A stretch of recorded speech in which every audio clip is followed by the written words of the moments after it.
നമസ്കാരം. നാളെ നടക്കുന്ന അടിസ്ഥാന പാഠവലി 7ാം ക്ലാസ്സിന് വേണ്ടിയിട്ടുള്ള ക്ലാസ്സാണ് ഇന്ന് ഞാൻ തയ്യാറാക്കിയിട്ടുള്ളത്. അത് നമുക്കറിയാം, 7ാം ക്ലാസ്സിലെ അടിസ്ഥാന പാഠവലിയിൽ ഏതൊക്കെ ഭാഗങ്ങളാണ് പഠിക്കേണ്ടത്?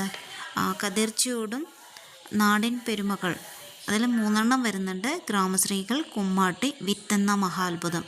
ഓക്കെ, അപ്പോൾ നമുക്ക് ഓരോന്നോരോന്നായിട്ട് നോക്കാം. പ്രധാനപ്പെട്ട ചോദ്യങ്ങൾ നമ്മൾ ചർച്ച ചെയ്യുന്നതായിരിക്കും. അപ്പോൾ നമുക്കറിയാം, ഗ്രാമശ്രീകൾ എന്ന കവിത നല്ല വൃത്തിക്ക് വായിക്കാം. അത് എഴുതിയതാരാണ്? കടത്തനാട്ട് മാധവി അമ്മ. അപ്പോൾ മാധവി അമ്മയുടെ ജീവചരിത്രം ഒന്ന് ഓർത്തു വെക്കാം. പിന്നെ നമ്മൾ പറയുന്നത്, ഇതിൽ താരതമ്യം ചെയ്ത് കുറിപ്പിൽ തയ്യാറാക്കാമെന്ന് പറഞ്ഞിട്ടൊരു ചോദ്യം ഉണ്ടായിരുന്നു. 2 വയലോപ്പിള്ളിയുടെ ഒരു കവിതയും അതുപോലെ ഗ്രാമശ്രീകളും, അത് രണ്ടും കമ്പയർ ചെയ്ത് അതൊന്ന് എഴുതാം. പിന്നെ വാങ്മയ ചിത്രത്തിൽ നിന്ന് വർണ്ണചിത്രത്തിലേക്ക്, അതും കൂടി ഒന്ന് നോക്കി വെക്കാം. പിന്നെ ആസ്വാദനക്കുറിപ്പ്, കുറച്ച് പഴഞ്ചൊല്ലുകൾ, കൃഷിയുമായിട്ടുള്ള കുറച്ച് പഴഞ്ചൊല്ലുകൾ നിങ്ങൾ അറിഞ്ഞിരിക്കണം. ഏതൊക്കെയാണ്? 2-3 പറയാൻ പറഞ്ഞാൽ, വിത്ത് ഗുണം 10 ഗുണം. പിന്നെയോ വിത്ത് ഗുണം 10 ഗുണം, ശരിയാണ്. അത് കൃഷിയുമായി ബന്ധപ്പെട്ട പഴഞ്ചൊല്ലാണ്. പിന്നെ എന്താണ്? മെല്ലെ തിന്നാൽ പനയും തിന്നാം. ഓക്കെ. മുളയറിയാം വിള. പിന്നെ സമ്പത്ത് കാലത്ത് കൈപ്പത്ത് വെച്ചാൽ ആപത്ത് കാലത്ത് കാപ്പത്തു തിന്നാം. പിന്നെയോ വിത്താഴം ചെന്നാൽ 10ആയം നിറയും. പിന്നെയോ ചേറ്റിൽ കുത്തിയാൽ കൈ ചോറ്റിൽ കുത്താം. ഏതെങ്കിലും ഒരു 4-5 പഴഞ്ചൊല്ല്, കൃഷിയുമായി ബന്ധപ്പെട്ട ഒരു 4-5 പഴഞ്ചൊല്ല് നമ്മൾ പഠിച്ചു വെക്കണം. ഓക്കെ, പഴഞ്ചൊല്ല് 2-3 കൂടി പറയാം. കാലത്തെ വിതച്ചാൽ നേരത്തെ കൊയ്യാം. കാലത്തെ വിതച്ചാൽ നേരത്തെ കൊയ്യാം. അതുപോലെ ഉടമയുടെ കണ്ണ് ഒന്നാന്തരം വളം. ഉടമയുടെ കണ്ണ് ഒന്നാന്തരം വളം. പിന്നെ അതുപോലെ മണ്ണ് വിറ്റ് വഴങ്ങരുത്. അതുപോലെ മുൻവിള പൊൻവിള. മുൻവിള പൊൻവിള. നമുക്ക് പറ്റുന്ന കിട്ടാവുന്ന ഇതിലേതെങ്കിലും ഒരു 5-6 നിങ്ങൾ എന്തായാലും പഠിച്ചു വെക്കാം. ഓക്കെ. അതുപോലെ കാലത്തെ വിതച്ചാൽ നേരത്തെ കൊയ്യാം. കാലത്തെ വിതച്ചാൽ നേരത്തെ കൊയ്യാം. അപ്പോൾ കുറച്ച് പഴഞ്ചൊല്ലി നിന്ന് എന്തായാലും എല്ലാവരും ഒന്ന് പഠിച്ചു വെക്കാം. ഇനി നമുക്ക് വിത്തെന്ന മഹാത്ഭുതം, ആ ചാപ്റ്ററിൽ ചോദ്യാവലി തയ്യാറാക്കാമെന്ന് പറഞ്ഞിട്ട് ഒരു ക്വസ്റ്റ്യൻ ഉണ്ടായിരുന്നു. അതായത് നാട്ടിലെ കൃഷിരീതിയെക്കുറിച്ച് അറിയാൻ വേണ്ടിയിട്ട് കൃഷിക്കാരനുമായിട്ട് ഒരു അഭിമുഖം തയ്യാറാക്കുക എന്ന ചോദ്യം. അപ്പോൾ അതിന് വേണ്ടിയിട്ടുള്ള കുറച്ച് ചോദ്യങ്ങൾ നമുക്ക് പരിചയപ്പെടാം. അപ്പോൾ ചോദ്യം നോക്കാം. ഏതൊക്കെ കൃഷി രീതികളാണ് നിങ്ങൾ ഉപയോഗിക്കുന്നത്? എന്തുകൊണ്ട്? ഈ രീതി തിരഞ്ഞെടുക്കാൻ കാരണം എന്ത്?